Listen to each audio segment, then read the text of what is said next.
하나님 아버지, 이 시간도 우리 교회 모든 권속들과 함께 해주시옵소서. 그들의 영혼을 지키시며 그들의 자녀들을 지키시며 그들의 생업과 또 일터를 지켜주시옵소서. 그들이 주 안에서 행하게 하시며 주께서 형통케 하시는 그 기쁨과 그 평안을 늘 누리게 하여 주시옵소서. 교회 모든 성도들이 주님 안에 거하는 그 비밀과 그 기쁨을 알아가며 또한 누리게 하여 주시옵소서. 주님을 만나지 못한 모든 분들 주께서 찾아가시고 만나 주시옵소서. 또 주께서 레마의 말씀으로 찾아가 주시옵소서. 우리 자녀들도 주님을 인격적으로 아는 그러한 축복된 삶을 갖게 하여 주시옵소서. 이 시간에 저희가 주 앞에 나와 주의 말씀을 듣기를 원하오니 성령께서 친히 말씀하여 주시옵소서. 예수 그리스도 이름으로 기도합니다. 아멘. 자, 오늘 하나님 말씀은 마가복음 13장 1절부터 13절까지입니다. 마가복음 13장 1절부터 13절까지 함께 읽겠습니다. 예수께서 성전에서 나가실 때에 제자 중 하나가 이르되 선생님이여 보소서, 이 돌들이 어떠하며 이 건물들이 어떠하니까? 예수께서 이르시되 네가 이 큰 건물들을 보느냐? 돌 하나도 돌 위에 남지 않고 다 무너뜨려지리라 하시니라. 예수께서 감람산에서 성전을 마주 대하여 앉으셨을 때에 베드로와 야고보와 요한과 안드레가 조용히 묻되 우리에게 이르소서, 어느 때에 이런 일이 있겠사오며 이 모든 일이 이루어지려 할 때에 무슨 징조가 있사오리까? 예수께서 이르시되 너희가 사람의 미혹을 받지 않도록 주의하라. 많은 사람이 내 이름으로 와서 이르되 내가 그라하여 많은 사람을 미혹하리라. 난리와 난리 소문을 들을 때에 두려워하지 말라. 이런 일이 있어야 하되 아직 끝은 아니니라. 민족이 민족을, 나라가 나라를 대적하여 일어나겠고 곳곳에 지진이 있으며 기근이 있으리니 이는 재난의 시작이니라. 너희는 스스로 조심하라. 사람들이 너희를 공회에 넘겨주겠고 너희를 회당에서 매질하겠으며 나로 말미암아 너희가 권력자들과 임금들 앞에 서리니 이는 그들에게 증거가 되려 함이라. 또 복음이 먼저 만국에 전파되어야 할 것이니라. 사람들이 너희를 끌어다가 넘겨줄 때에 무슨 말을 할까 미리 염려하지 말고 무엇이든지 그때 너희에게 주시는 그 말을 하라. 말하는 이는 너희가 아니요 성령이시니라. 형제가 형제를, 아버지가 자식을 죽는데 내버려 내두며 자식들이 부모를 대적하여 죽게 하리라. 또 너희가 내 이름으로 말미암아 모든 사람에게 미움을 받을 것이나 끝까지 견디는 자는 구원을 받으리라. 아멘. 오늘 나눌 말씀의 제목은 아직 끝이 아니다입니다. 예루살렘 성전은 3번 지어졌습니다. 가장 먼저 솔로몬이 지은 성전은 바빌론의 느부갓네살에 의해서 철저하게 무너졌습니다. 바빌론에서 돌아온 유대인들이 다시 성전을 재건한 것이 수룹바벨 성전이었습니다. 신약 시대에 있었던 예수님 당시의 이 성전은 수룹바벨 성전을 헤롯 왕이 2배의 크기로 증축한 것입니다. 큰 사이즈로 확대해서 다시 지은 것입니다. 그래서 신약 시대에 있었던 이 성전을 헤롯 성전이라고도 합니다. 신앙인도 아니었고 사악한 권력자였던 헤롯이 정치적인 목적에 의해서 이 성전을 증축한 것입니다. 이 헤롯 성전은 밑에 주춧돌 하나의 길이가 7.3m나 될 정도로 정말 웅장하였다고 합니다. 유대 역사가 요세푸스에 의하면 이 성전의 모든 지붕은 황금으로 쫙 덮여 있어서 햇빛이 반사되면서 마치 또 다른 태양이 떠 있는 것 같았다고 합니다. 이 성전의 외벽은 순백색의 미석으로 깨끗하게 잘 붙어 있어서 멀리서 보면요, 마치 거대한 눈 덮이는 겨울산을 보는 것처럼 그렇게 장엄하게 보였다고 합니다. 바로 이 헤롯 성전을 나가면서 제자 중 한 사람이 예수님께 말을 하고 있습니다. 선생님, 저 큰 돌을 보십시오. 정말 대단하지 않습니까? 그러자 예수님은 제자들이 상상도 못할 대답을 하십니다. 네가 이 큰 건물들을 보느냐? 돌 하나도 돌 위에 남지 않고 다 무너뜨리지리라. 예수님은 성전의 외관을 보고 감탄하고 있는 제자들에게 장차 이 성전이 파괴되어서 무너지게 될 것을 예고하고 계십니다. 실제로 AD 70년에 티투스 장군에 의해서 로마군에 의해서 예루살렘 성이 화염에 휩쓸려서 잿더미가 되었고요. 또 저항하던 모든 제사장들은 모두 학살을 당했고요. 성전 건물은 지붕에서부터 기초까지 전부 뽑혀지고 무너지고 회파되었습니다. 아무리 크고 화려한 건물과 세련되고 웅장한 예배를 드릴지라도 그것이 교회의 본질이 아니고 그것만으로 교회가 무너지지 않는다고 보장되지 않습니다. 오직 세상 만민을 위한 뜨거운 기도가 살아있고 속사람이 주님의 앞에서 회개하며 변화되고 또 하나님을 경외하는 성도로 세워진 그런 교회라야 진정한 교회이며 또 본질을 갖춘 교회일 것입니다. 이런 교회라야 살아있는 교회이며 무너지지 않는 교회입니다. 이런 교회에 하나님께서 그 영광으로 임재하시며 그 교회는 전능하신 하나님의 보호 아래 있게 될 것입니다. 우리 삶을 구성하는 많은 것들 중에서 제 아무리 뛰어난 기술로 그것이 만들어진 것이라도 또 제 아무리 선진 문명이 빛나는 것을 갖추고 있을지라도 제 아무리 많은 돈을 들여서 만든 것이라도 그것이 하나님의 임재와 무관하고 예수 그리스도가 다스리시는 것이 아니고 성령이 머무르시는 것이 그런 곳이 아니라면 진정으로 가치 있는 것이라고 할 수가 없습니다. 예수님은 곧 무너질 성전을 조금도 아까워하지 않으셨습니다. 예수님은 무너지고 회파될 성전 건물에 눈꼽만큼도 동정심을 보이지 않으셨습니다. 그분은 예루살렘 백성들이 당하게 될 심판과 그 고통을 예견하시면서 그들을 위해서 슬퍼하시면서 우신 적이 있습니다.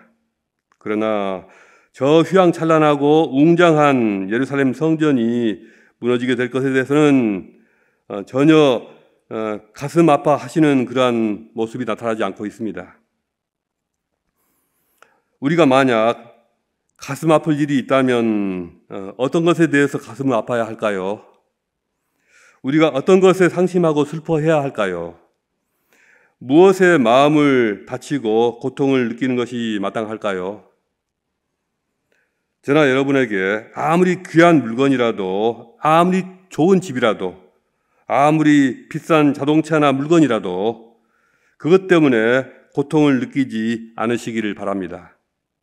그것 때문에 상심하거나 슬퍼하지 않으시기를 주님의 이름으로 축복합니다. 제자들은 단지 예수님, 저 성전 건물이 어떻습니까? 저 기둥이 어떻습니까?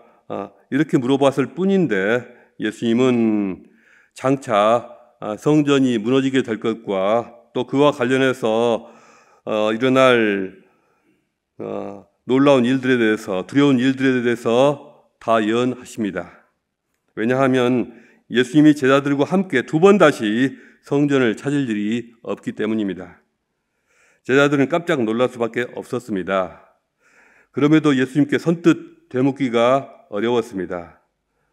조금 후에 감람산에 함께 올라가서 성전이 보이는 곳에 앉아 있을 때에 비로소 조용히 물어보았습니다. 언제 이런 일이 있겠으며 그때 무슨 징조가 있겠습니까?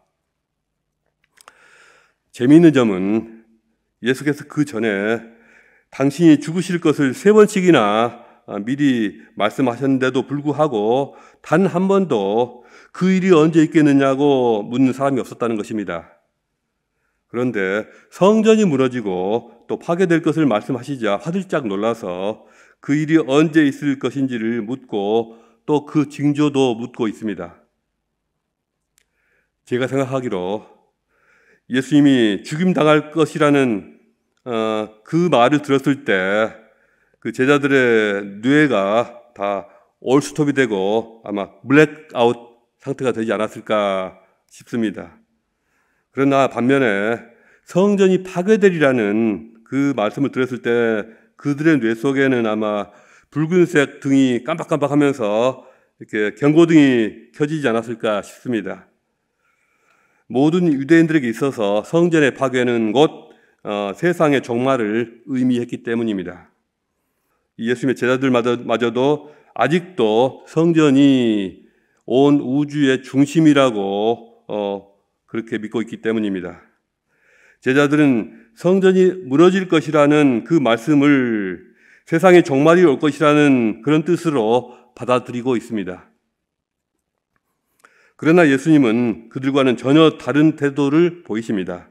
성전이 무너지는 일과 세상의 종말은 별개라고 말씀하시는 듯 합니다. 비록 성전이 완전히 무너질지라도 세상은 무너지지 않으니 호들갑 떨지 말라는 것입니다. 제자들은 겉으로 볼 때는 성전이 무너질 것에 대해서 묻는 것 같지만 사실 그들은 그것을 세상이 종말이 오는 것과 동일시하고 있기 때문에 세상의 종말에 대해서 알고 싶은 것입니다. 그러니 어떤 징조가 있을 것인가를 묻는 것입니다. 단지 성전으로 끝날 일이면 징조까지 묻지는 않겠죠. 그들의 관심의 초점은 세상의 종말에 있었습니다. 그러나 예수님은 그들의 질문에 의도와는 다른 대답을 하고 계십니다. 예수님은 그들이 원했던 종말에 대한 징조를 말씀하시는 것이 아니라 단순히 성전이 무너질 무렵에 일어나게 될 여러 가지 일들을 말씀하십니다. 다시 말해서 제자들이 내심으로 궁금해하고 있는 것을 말씀하시지 않고 제자들에게 필요한 것을 일러주십니다. 예수님은 그들의 관심의 초점을 세상의 종말이 아니라 그들이 갖게 될 사명, 그들이 해야 할 일들, 또 그들이 닥치게 될 여러 상황들에 초점을 맞추고 계십니다. AD 70년에 성전이 파괴될 무렵에 적지 않은 사람들이 여기저기서 우후죽순처럼 나타나서 메시아를 자처하면서 사람들을 끌어모으고 사람들의 이목을 끌면서 세상을 어지럽게 했습니다. 예수의 사도들은 그런 사람들에 엮이지 않도록 조심해야 하고요. 또 사람들을 일깨워서 미혹되지 않도록 만들어줘야 합니다. 또 나라 안으로는 난리가 거듭되고 나라 밖으로는 국제적인 전쟁이 거듭될 것이며 곳곳에 지진이나 기근과 같은 자연재해가 발생할 것입니다. 많은 사람들이 이것을 세상의 종말이 가까운 징조로 여길 것이고 그로 인해서 교회까지도 혼란스러워질 수 있습니다. 그러나 이런 일들로 세상의 종말이 오지는 않습니다. 그런 일들로 인해서 동요하지 말고 이것은 끝이 아니라 시작일 뿐이다. 끝은 아직 멀었다. 이런 마음으로 신중하게 처신해야 합니다. 예수 믿고 구원받는 일은 엉뚱한 데서 줄고 딴짓만 하다가 마지막 때를 귀신같이 알아내서는 거기에 얼른 올라타서 편승할 수 있는 그런 일이 아닙니다. 그런 구원도 아닙니다. 그런 일은 원천적으로 불가능합니다. 왜냐하면 그때는 아들도 모르시고 오직 아버지만 아시기 때문입니다. 그러나 우리가 할 일은 그저 시종일관 깨어서 기다리고 힘들어도 견디며 버텨내면서 우리의 사명을 다하는 것뿐입니다. 그것이 예수 믿는 삶이고 그것이 구원받는 길입니다. 제자들이 원하던 것이 아니라 다른 것을 말씀하고 있는 이유가 무엇일까요? 예수를 따르는 제자들에게 실제로 닥치는 일은 그들의 삶에 닥치는 일은요, 세상의 종말이 아니라 여러 모양의 박해와 매질과 순교 같은 일들일 것이기 때문입니다. 그들에게는 그것이 당면한 현실이고 또 급박한 일이기 때문입니다. 그들은 교회를 이끌고 책임지는 자들로서 법정에 넘겨지고 회당에서 매를 맞을 것이고 예수를 증거하다가 총독들과 임금들 앞에 서게 되고 그들에게 증언할 일들도 있게 될 것입니다. 게다가 형제가 형제를 죽음에 넘겨주고 아버지가 자식을 또한 그렇게 하고 자식이 부모를 거슬려 일어나서 죽이는 일도 그들 눈앞에서 벌어질 수 있습니다. 그러니 너희는 놀라지 말아야 한다. 예수 이름 때문에 모든 사람에게 미움을 받는 일도 있을 것이다. 이런 일들에 대해서 단단히 마음을 준비를 하라. 그 말씀인 것입니다. 예수님은 제자들에게 이렇게 미리 경고하시면서도 다른 한편으로는 전혀 염려하지 말라고 또 안심을 시키십니다. 왜냐하면 성령께서 함께 하시기 때문입니다. 사람들 앞에서 재판정에서 무슨 말을 해야 할지를 성령께서 다 알려주시며 또 능히 잘 견디도록 능히 다 이겨내도록 해주실 것이기 때문입니다. 그러므로 두려움 없이 입에 주시는 말을 해야 하며 그 말의 결과에 대해서도 두려워하지 말아야 합니다. 그것은 우리가 말하는 것이 아니라 우리의 지혜나 판단이나 사고로 말하는 것이 아니라 성령의 능력으로 주님께서 말하는 것이기 때문입니다. 그리스도를 믿고 섬기기가 어려운 그런 상황일수록 더욱더 우리는 성령의 도우심을 의지해야 합니다. 그분의 도움을 간구해야 합니다. 육체적인 연약함에 한계에 갇혀 있을 때, 또 자신의 힘으로 혼자서 설 수가 없을 때, 그때가 바로 성령님의 도우심을 더 간절히 구할 수 있는 때입니다. 그렇게 간절히 구하면 여러분이 상상하지도 못했던 방식으로 성령이 여러분에게 찾아오시고 여러분을 만지시고 여러분을 세우실 것입니다. 예수님의 제자들은 사로잡히고 핍박을 당하게 되지만 그 가운데서 성령이 함께 하시면서 놀라운 일을 행하십니다. 핍박당하고 있는 그리스도의 종들에게 하나님께서 함께 하시며 또 일을 행하셨던 그런 사례들은 너무나도 많습니다. 일제강점기만 해도 저들의 요구에 굴복하고 타협하면서 자기 자리를 보존했던 신학자들, 목사들이 많았습니다. 그들은 많은 글과 책을 남겼고 또 삶의 유산을 남길 수 있었습니다. 그러나 반대로 저들의 요구에 굴하지 않으면서 투옥되고 고문당하고 순교당하는 편을 택했던 그러한 주의 종들은 그들이 어떤 생각을 하며 어떻게 투쟁했는지 자신의 글로 남기지 못했습니다. 그러나 그들의 신앙 고백이나 삶의 행적은 기묘한 방법으로 우리에게 전해지고 있습니다. 하나님을 알지 못했던 일제의 검사들에 의해서 상세하게 기록되고 정확하게 정리되어 남겨진 것입니다. 자신들을 취조하는 검사들에게 당당하게 자신의 신앙을 전했기 때문입니다. 이것이 그들의 신앙을 우리에게 전해주기 위해서 하나님께서 일하신 방법이었습니다. 예수님의 제자들이 가장 명심해야 할 것은 그들이 체포되고 핍박당하고 매맞는 이 모든 일들이 다 복음이 만국에 전파되기 위해서 이루어지는 그런 과정이라는 것입니다.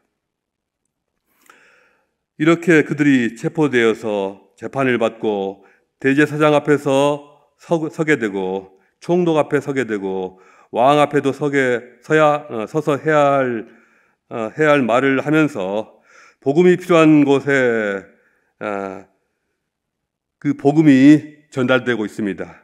또 그리스도가 가장 분명하게 증거되고 있습니다. 피고석에 서 있는 그들의 담대함과 의연함과 명확한 증거를 통해서 높은 자리에 앉아있는 많은 자들이 도전을 받고 마음이 찔리고 깊은 고민을 하게 될 것입니다. 또한 같은 처지로 억눌리면서 살고 있었던 수많은 노예들과 가난한 자들은 큰 힘과 위로를 받게 될 것입니다. 언젠가는 세상의 종말이 올 것입니다. 그러나 그때 우리 운명이 어떻게 될 것인가, 우리에게 무슨 일이 벌어질 것인가, 이런 것에 신경을 쓰며 걱정할 이유가 전혀 없습니다. 왜냐하면 그리스도께서 이미 오셨고 지금도 우리와 함께 계시기 때문입니다. 헤롯 성전의 운명은 예루살렘에 입성하신 그리스도의 눈앞에서 벌써 결정이 되었습니다. 예수 믿는 우리의 운명도 종말의 때에 결정되는 것이 아니라 주님이 우리 곁에 계시는 지금 결정됩니다. 주님은 이미 우리의 모습을 다 보셨고 또 보고 계십니다. 주님이 찾아오시고 지켜보시는 지금 여러분은 어떠십니까? 마음이 기쁘십니까? 아니면 고통스러우십니까? 성전 건물의 화려함이나 장엄함에만 민감하고 마음이 흔들리는 그런 사람이 아니라 내 안에 그리스도가 계시지 않는지에 대해서 가장 민감하고 그것에 대해서 가장 걱정하는 저와 여러분이 되시기를 주님의 이름으로 축복합니다. 오늘 우리가 읽은 묵상한 말씀을 가지고 기도하시면서 또 주 앞에 서는 시간 갖겠습니다. 다 같이 기도하시겠습니다.